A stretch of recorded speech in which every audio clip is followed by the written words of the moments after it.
저는 아직도 남편을 처음 만났을 때를 기억해요. 다른 친구들과는 다르게 부티가 흘러 넘쳤거든요.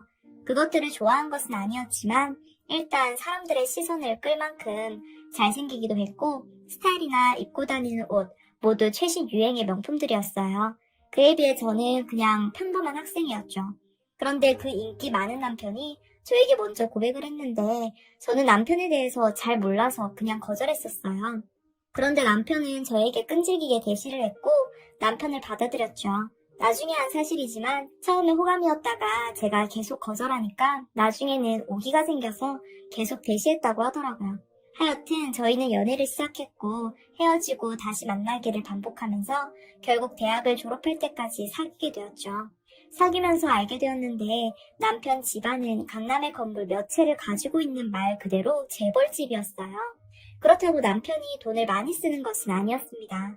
데이트를 할 때면 남편이 한 번 내고 그 다음은 제가 내고 뭐 그런 식으로 데이트를 했거든요. 솔직히 저희 집은 그렇게 부유하진 않았어요.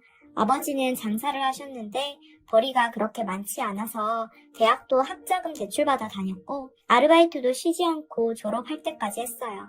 남편은 저에게 아르바이트비를 자신이 주겠다고까지 하면서 아르바이트를 하지 말라고 했지만 저는 그렇게 남편에게 기대고 싶지 않았고 또 남편을 너무 좋아해서 그런 식으로 부담을 지게 할 수는 없었어요. 그래서 더 열심히 일하고 공부하고 남는 시간에 연애하면서 대학생을 보냈습니다. 대학교 다닐 때 시어머니 시아버지를 뵀어요. 집 근처에서 데이트하다가 함께 저녁 식사도 한 적도 있고요. 그때 시어머니와 시아버지의 인상은 너무 좋았습니다. 인자한 성품과 부유한 느낌의 여유로움까지 있어 보였거든요.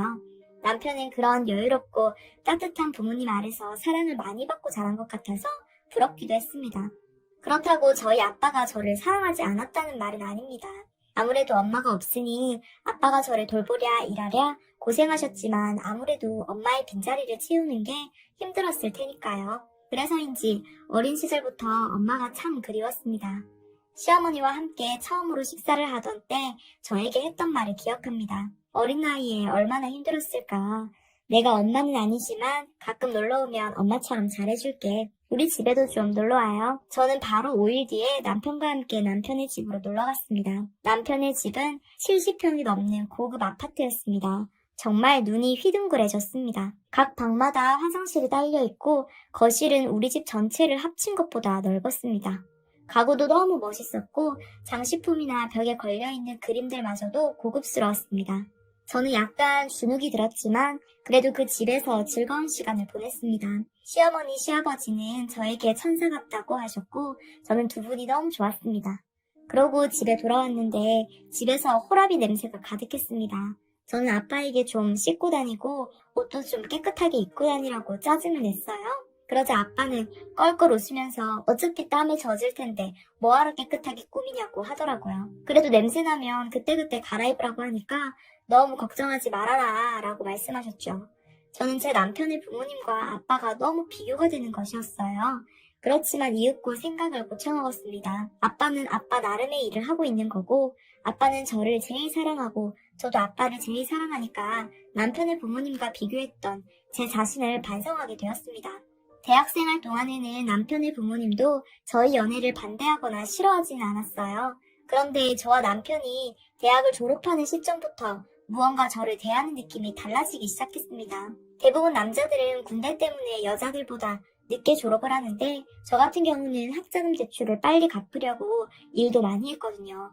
그러고 남편과 같은 연도에 졸업을 했습니다. 저는 다양한 알바 경험도 있었고 학점도 남편보다 훨씬 높아서 쉽게 남들이 다 알만한 기업에 입사를 하게 되었어요.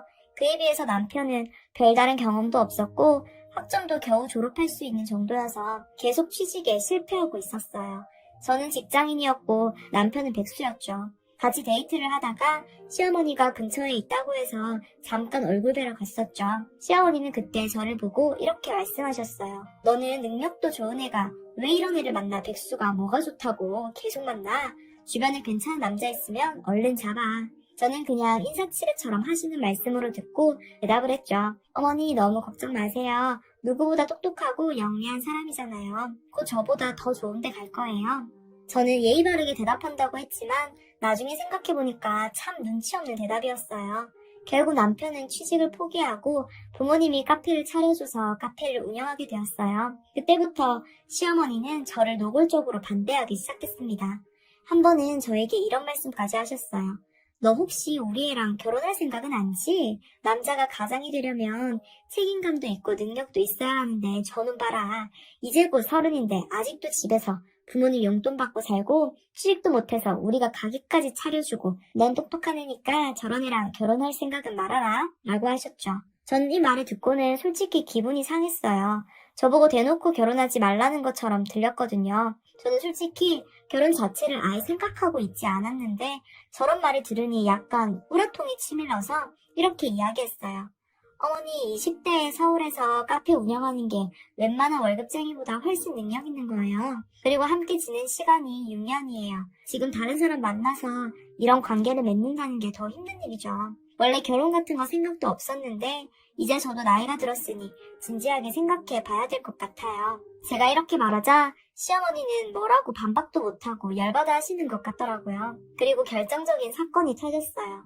어느 날 제 남편이 저와 있는데 계속 알람이 울리는 것이었습니다. 좀 수상한 느낌을 받았지만 가만히 있었습니다. 그러다가 이번 주말에는 저를 못 만날 것 같다고 하는 것이었어요.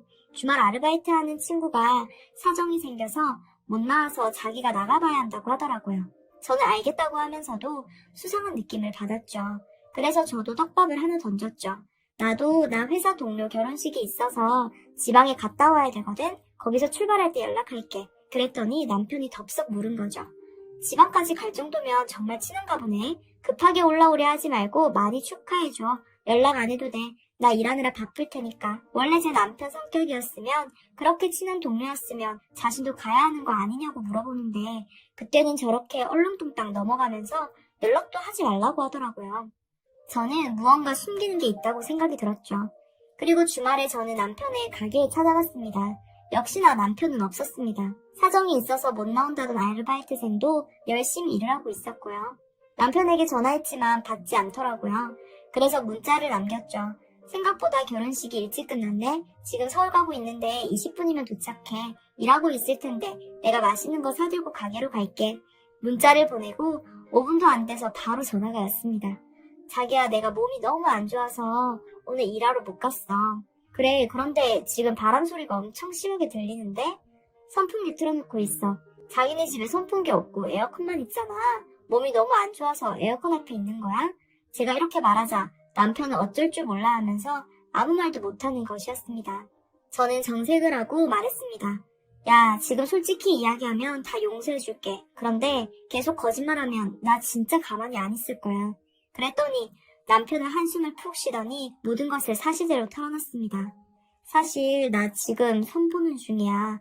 그런데 내가 하고 싶어서 한 게 아니라 엄마가 엄마 친구랑 약속해놨다고 제발 한 번만 선보러 나가달라고 해서 억지로 나온 거야. 정말 속일 생각은 없었어. 저는 이렇게 거짓말한 남편이 미웠고 이렇게까지 상황을 만든 시어머니가 밉기도 했습니다. 알았어. 일단 어머니가 만든 자리니까 끝까지 매너 있게 잘하고 그 여자랑 헤어지면 당장 네 가게로 와. 남편은 알겠다고 이야기하고 전화를 끊었습니다. 저는 가만히 생각을 했습니다. 저는 억울하더라고요. 그래서 시어머니 보란듯이 남편과 결혼하겠다는 오기가 생겼습니다. 저녁이 다 되어 남편이 가게로 왔습니다. 그리고 저에게 미안하다고 사과하는 것이었습니다. 저는 남편에게 괜찮다고 이야기하고 단도직입적으로 말했습니다. 아무래도 어머님이 자기가 결혼하면 제대로 살 수 있을 거라고 생각하시나 봐. 그래서 계속 생각해봤는데 우리 결혼하자. 이 말을 들은 남편은 놀라는 모습이었어요. 그런데 저에게 말하기를 사귄 지도 어느덧 6년이 되었고 서로 헤어지고 다른 사람을 만나봤지만 결국 다시 만나서 사귀는 걸 보면 서로가 운명이라고 느끼는 무언가가 있다고 생각했다고 합니다. 그리고 그날 아빠한테 남편과 결혼하겠다 이야기했어요. 그러자 아빠는 결혼은 집안들이 합치는 일인데 괜찮겠냐고 물으시더라고요. 저는 괜찮다고 말하며 어떻게든 남편과 결혼하겠다고 말했습니다. 그러자 아빠는 조용히 서랍에서 통장을 하나 꺼내시더라고요. 제가 어렸을 때부터 제가 결혼할 때 주겠다고 계속 저금한 통장이었습니다. 그 안에는 8천이 조금 넘는 돈이 들어있었어요. 그러면서 아빠는 이걸로 그 부잣집에 맞출 수 있을지는 모르겠지만 부족하면 내가 더 노력해 볼 테니까 이걸로 일단 결혼식 진행하자 라고 하더군요. 저는 이게 잘하는 짓인가 하는 생각이 들었어요. 그러자 아빠는 그것을 눈치채셨는지 저의 등을 살며시 토닥여 주시면서 말했습니다. 아비한테 미안해하지 말고 결혼해서 잘 살아야 한다. 전 아빠를 안고 펑펑 울었습니다. 그리고 몇 주 뒤 남편의 집으로 갔습니다. 그리고 결혼하겠다 했죠. 시아버지는 그냥 알겠다고 했지만 시어머니는 엄청 반대를 하셨습니다. 자기들이 아들이 하나여서 결혼식도 제일 좋은 데서 할 거고 그러면 너네 형편에 가능하겠냐고 하시면서 또 혼수는 어떻게 할 거냐고 묻는 것이었습니다. 어머니 원하시는 대로 다 맞추면 결혼해도 되는 건가요? 라고 하자 어머님은 놀라면서 대답을 주저하시다가 제게 다른 조건을 내걸었습니다. 아까도 말했지만 우리는 아들 하나밖에 없어서 분가하는 거 싫다. 그러니 여기서 우리랑 같이 살아야 하고 또 회사 그만두고 우리 아들 내조만 했으면 좋겠구나. 저는 한 채 망설임도 없이 대답했습니다. 알겠습니다, 어머님. 그렇게 하겠습니다. 그렇게 저와 남편은 결혼하게 되었습니다. 결혼식이 한 달 앞으로 다가왔을 때 모르는 번호로 전화가 왔습니다. 병원이었는데 아빠 때문에 전화했다고 하는 것이었어요. 저는 병원으로 달려가 아빠와 함께 의사 선생님을 만났습니다. 아빠가 폐암 판정을 받은 것입니다. 아직 말기는 아니니 어서 빨리 수술하고 치료를 받으며 완치 확률이 있다고 하였습니다. 저는 무조건 수술을 받겠다고 했죠. 그러자 아빠는 수술비가 너무 비싸다고 하면서 보험이 드는지 알아보겠다고 하는 것이었습니다. 저는 무슨 수를 써서라도 돈을 마련하겠다고 하고는 남편에게 전화를 했습니다. 그리고 울면서 도와달라고 했죠. 그리고 5분 정도 뒤에 시어머니에게 전화가 왔습니다. 이제 결혼이 한 달도 안 남았는데 이게 무슨 일이니? 그러니까 안 되는 걸 계속 하려고 하니까 나쁜 일이 생기는 거야. 안 그래도 사돈이 한 분밖에 없어서 남들 보기에도 좀 그런데 둘 다 없으면 되겠니? 수술비는 내가 알아서 할 테니까 치료 잘 받고 결혼식 날에는 꼭 오시게 해라. 사람 목숨보다 자기 체면이 먼저라며 저런 말을 하는데 화가 났지만 아빠를 살리려면 어쩔 수 없었습니다. 그렇게 아빠는 수술을 받았고 열심히 회복해서 제 결혼식에 올 수 있었습니다. 그리고 결혼식 날 저와 함께 입장하는 아빠 손은 누구보다 따뜻했었고 아빠에게 인사를 할 때는 눈물이 하염없이 흘렀습니다. 그렇게 신혼여행을 갔다 와서 저는 시댁으로 들어가게 되었습니다. 그리고 그때부터 악몽이 시작되었죠. 제가 시댁에 들어가자마자 일하는 아주머니를 해고한 것이었습니다. 그리고 청소, 빨래까지 모든 집안일은 제 몫이 되었습니다. 저는 시어머니에게 반박하고 싶었지만 아버지 치료비를 생각하면 제가 한없이 작아지는 것이었습니다. 수술을 잘 받았지만 이후에 관리받고 치료를 받는데도 많은 돈이 들어서 저는 잠자코 시어머님이 하라는 대로 하였습니다. 그러다 보니 저는 이 집의 새 식구가 된 느낌보다는 가정부로 들어온 느낌이 들었어요. 매일 아침 음식 때문에 시어머니에게 구박을 받고 청소 상태가 불량하다고 혼나고 빨래를 제대로 못해서 냄새난다는 등 정말 하루하루가 지옥 같았습니다. 그나마 밤이 되면 남편이 와서 저에게 위로가 되어줘서 버틸 수 있었습니다. 그런데 점점 시간이 지날수록 저를 대하는 태도가 다들 바뀌는 것이 느껴졌습니다. 저희 시아버지는 아버지처럼 저에게 잘 대해주시다가 어느 날부턴가 저를 무시하시기 시작했습니다. 하루는 시아버지가 저에게 골프를 얼마나 치냐 물어보시는 거예요. 저는 골프 같은 건 쳐본 적이 없다고 대답했죠. 그러니 시어머니는 겨우 월세방 살면서 무슨 돈으로 애를 골프를 시키냐면서 웃더라고요. 예전 같으면 시아버지는 그럴 수도 있다고 하면서 넘어가고는 했는데 이번에는 시어머니와 같이 껄껄 웃으시는 거예요. 그런 상황에서 제가 뭐라고 하겠어요. 그냥 저도 웃으며 넘겼죠.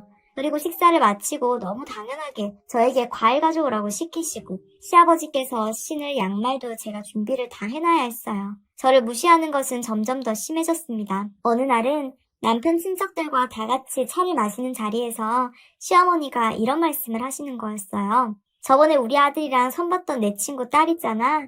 이번에 변호사 됐대. 그때 우리 아들이랑 잘 됐으면 변호사 며느리 보는 건데 말이야. 그러면서 저를 힐끗 보시고 이러시는 거예요.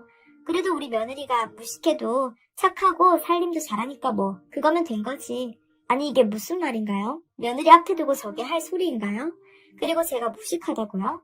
저 그 집 아들보다 공부도 잘했고 남들 부러워하는 대기업에 당당히 입사했던 사람인데 지금 집안 살림한다고 또 저를 그렇게 무시하는 겁니다. 웃긴 건 이 말을 듣고 그 집 친척들이 깔깔거리며 웃는다는 거예요. 다들 한 핏줄이라고 괜히 웃는 것도 닮은 것 같았습니다. 그래도 늘 남편이 있어서 참고 살고 있었어요. 그래도 남편이 저랑 둘이 있을 때는 자기가 다 한다고 많이 도와줘서 그나마 버틸 수 있었어요. 그렇게 1년이 더 지나고 저는 완전히 그 집의 가정부가 되었죠. 여전히 시부모님은 저를 무시하고 막대했어요. 그런데 문제는 이제 제 남편도 저를 무시하기 시작했다는 겁니다. 원래는 시부모님이 안 계시면 남편은 저 대신 설거지도 해주고 제 어깨도 주물러주면서 저에게 힘내라고 했었는데 시댁에서 가정부처럼 일만 하자 이제 저를 가정부로 대하는 것 같았습니다. 주말에도 소파에 누워서 TV만 보고 저에게 밥을 해라, 음료수 가져와라, 한유보다 더 저를 부려먹기 시작했습니다. 그러고는 시어머니 옆에 찰싹 붙어서는 제게 이것저것 부려먹는데 남편이 더 얄미웠습니다. 그런데 어느 날부터 좀 수상한 느낌이 있었어요. 남편 옷에 여자 향수 냄새가 묻어있는 것이었어요. 저 남편이 잠들어 있을 때 몰래 남편의 핸드폰을 봤는데 비밀번호를 바꿨더라고요. 저는 더 강한 의심이 들기 시작했습니다. 그래서 시부모님이 집에 안 계실 때 몰래 집을 나와서 남편의 카페에 갔어요. 그곳에서 남편이 어떤 어린 여자 아르바이트생과 함께 일하는 것을 봤는데 둘 사이가 심상치 않았습니다. 여자의 촉이라는 것은 웬만하면 틀리지 않죠. 저는 그 여자 아르바이트생이 퇴근하고 나올 때 그 옆을 일부러 지나쳤습니다. 그리고 느꼈죠. 그 여자 향수 냄새라는 것을요. 그리고 저는 그 여자를 몰래 따라갔습니다. 그 여자는 카페 근처에 있는 호텔로 들어갔습니다. 그리고 30분 정도 뒤에 제 남편이 그 호텔로 들어갔습니다. 저는 다리에 힘이 풀리고 눈물이 쏟아지기 시작했습니다. 그렇게 한참을 울고 있는데 시어머니에게 전화가 왔습니다. 너 저녁 준비 안 하고 어디를 싸돌아다니고 있어? 빨리 들어와서 저녁 준비해라. 정말 웃긴 것은 제가 그 전화를 받고 그 집으로 다시 들어가서 저녁을 준비했다는 겁니다. 다들 저를 가정부로 여기며 저를 무시한다고 생각했는데 저조차도 저를 가정부로 인식하고 있었나 봅니다. 그리고 밤이 다 돼서야 남편이 들어왔죠. 저는 방에서 남편에게 물었습니다. 오늘 어디 갔었어? 계속 일했는데 왜? 아니 내 친구가 자기가 어느 호텔에 들어가는 거 봤다고 해서 내가 아닐 거라고 했거든. 다른 사람이었나 봐. 나 가게에서 한 발자국도 안 나갔어. 그래서 내 친구가 자기 가게도 가봤는데 자기 없다고 그러더라고. 가게에서 한 발자국도 안 나간 사람이 가게 없다니 참 웃기지 않아? 그래서 남편은 저를 힐끔 보더니 고개를 푹 숙였습니다. 언제부터야? 맨날 집에서 밥하고 청소 빨래만 하니까 내가 너네 집 하녀 같아서 그랬어? 그렇게 다른 년 만나니까 좋아? 내가 어떻게 버티고 있는데? 네가 나한테 어떻게 그럴 수가 있어? 처음에는 차분하게 말을 하였지만 계속 말을 하다 보니까 감정이 격해져서 저도 모르게 언성이 올라갔습니다. 그러자 시어머니는 방으로 들어와서 무슨 일이냐고 물었습니다. 저는 남편이 다른 여자와 호텔에 갔다고 이야기했습니다. 그랬더니 시어머니는 남자가 한두 번 실수할 수도 있는 거지. 그걸로 이렇게 소리를 질러? 네가 평소에 얼마나 거지같이 했으면 이 착한 애가 다른 여자를 만나 생활했겠니? 저는 그 말을 듣자마자 생각했습니다. 아, 이곳에 내 편은 없구나. 나 혼자구나. 이런 생각이 들자 눈물이 쏟아졌습니다. 결국 시어머니는 남편을 데리고 방을 나갔고 저는 그렇게 그 자리에서 계속 울고 있었습니다. 그때 아빠한테 전화가 왔어요. 저는 눈물을 훔치고 호흡을 진정시키고 전화를 받았습니다. 우리 딸 잘 지내고 있어? 아빠 나 잘 지내. 아빠 목소리를 듣자마자 갑자기 눈물이 왈칵 쏟아지더라고요. 참으려고 했지만 참을 수가 없었습니다. 아빠가 무슨 일이냐고 물어보는데 눈물이 너무 나고 또 잘 사는 모습을 보여줘야 하는데 그러지 못해서 대답을 못하겠는 거예요. 그래서 그냥 괜찮다고 아무 일 없다고 이야기하는데도 눈물이 나서 말을 제대로 이어나가지 못했습니다. 그러자 아빠가 무슨 일이 있는 건지 계속 말하라고 하는데 차마 말을 못하고 있었어요. 그러자 아빠가 말하였습니다. 우리 딸 많이 힘드니? 아빠한테도 말 못할 정도로 힘든 거야. 아빠한테는 다 이야기해도 돼. 아빠는 누가 뭐라 해도 우리 딸 믿고 우리 딸 편이야. 저는 그 말을 듣고는 펑펑 울면서 지금까지 있었던 일들을 이야기했어요. 그러자 아빠도 떨리는 목소리로 아빠가 아파서 미안해 라고 하시더라고요. 그렇게 우리 부녀는 계속 울면서 통화를 했어요. 다음 날이 되고 저는 평소처럼 아침을 준비했습니다. 너무 화가 났지만 아빠 병원비 생각하며 버텨야 한다는 생각이었어요. 그리고 며칠이 지나서 일요일이 되었어요. 저는 여전히 가정부처럼 일만 하고 있었고 이제는 남편도 저를 거들떠보지 않는 상황이었습니다. 바람은 남편이 폈는데 제가 나쁜 사람이 되어 있었어요. 시부모님과 남편 식사 끝나고 과일 깎아서 과일을 들고 가고 있었습니다. 그런데 갑자기 벨소리가 울리더니 아빠가 들어오는 것이었어요. 정장을 말끔하게 차려입으시고 집으로 들어오는데 앞치마 입고 과일 접시를 들고 있는 저와 눈이 딱 마주쳤어요. 아빠는 입술을 질끈 깨무시더니 저희 시부모님한테 정중하게 인사를 하고는 저에게 나갈 준비하라고 말하는 것이었습니다.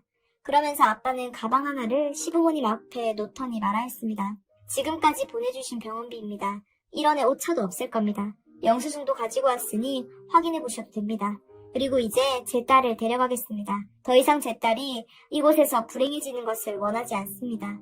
저희 시부모님은 당황해하며 왜 이러시냐고 아빠에게 물었지만 아빠는 다 무시하고 계속 말하였습니다.